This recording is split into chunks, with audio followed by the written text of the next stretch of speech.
Squamico is a growing full-service community and is characterized by its rural charm, including its woodlands, farms, and environmentally sensitive areas. These are the few of many things the Village Board works toward when they do their job. The Village Board sees to things like management of village property, finances, highways, and anything else that will lead to the good of the village.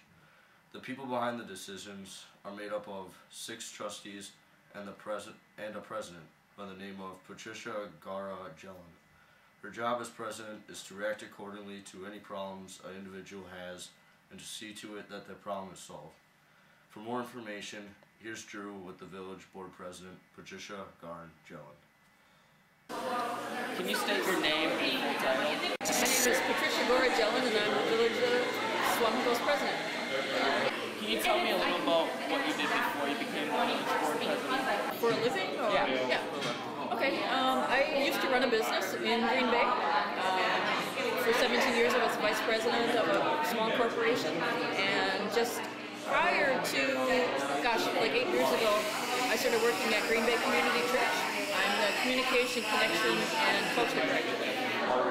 What drove you to become a Village Board president?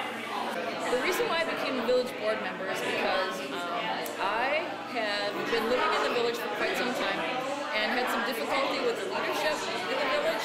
They were quite adversarial to the residents. They were not open-minded to people, and went to meetings and felt like my voice wasn't heard. So I wanted to run for trustee. I thought, well, if you can't beat them, you got to join them. I wanted to run for trustee so I could change the tenor of how the village operates. Can you explain the election process that happened when you were elected? No, you don't have to be a trustee to be elected president.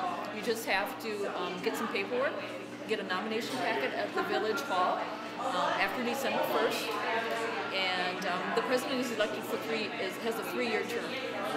Yep. You pick up a nomination packet, fill that out. You have to fill out a letter of intent that you intend on running for village president, and then you need to get 25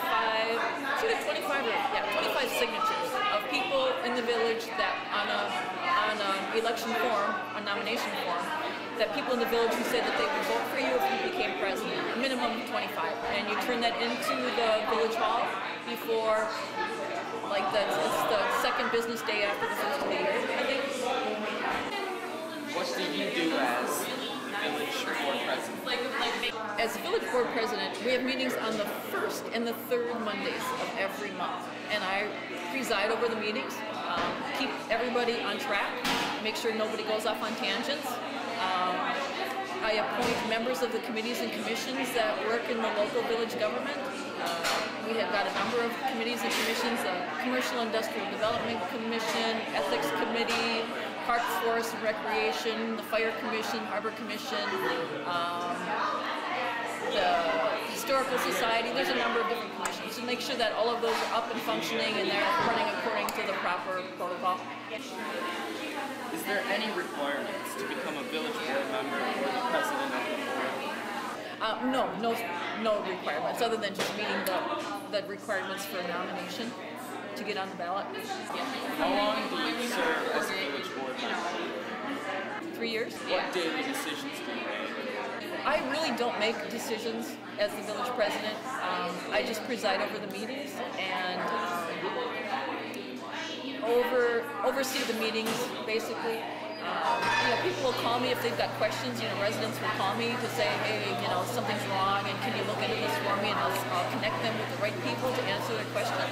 But as far as decision-making power, the village board makes policy decision, and then the staff carries them out. So I just oversee the policy-making branch of our government. What's the hardest part about being a board member? The hardest part is having to say no to people that I know. People that maybe I grew up with who want to do something that is against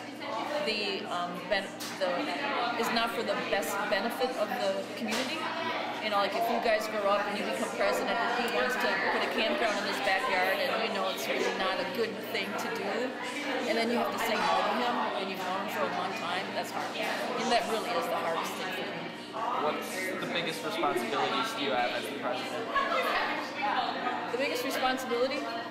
I think that was probably hiring our new village administrator, because the village administrator is the one who makes sure that the staff is carrying out the wishes of the board. So that was really an important decision, and we wanted to make sure we didn't make any mistakes, because that could be a very costly mistake. Before this term started, what was your goal? Well, the job of the board is to oversee the policy making of the village. The goal of this board is to make sure that the residents feel heard, that they feel welcome at the meeting, that we don't make decisions in a void, that we get input from people, that we make intelligent decisions, and that if we debate on things, which I strongly encourage, it's not agreeing on everything. I don't want people sitting there that agree on everything, because if you agree on everything right off the bat, you don't have probably a very good end result. You need to have people that are willing to debate and kind of fight through issues, but do it respectfully. You know, not hollering, not name calling, not swearing, just having good professional discussions that end up with a better result.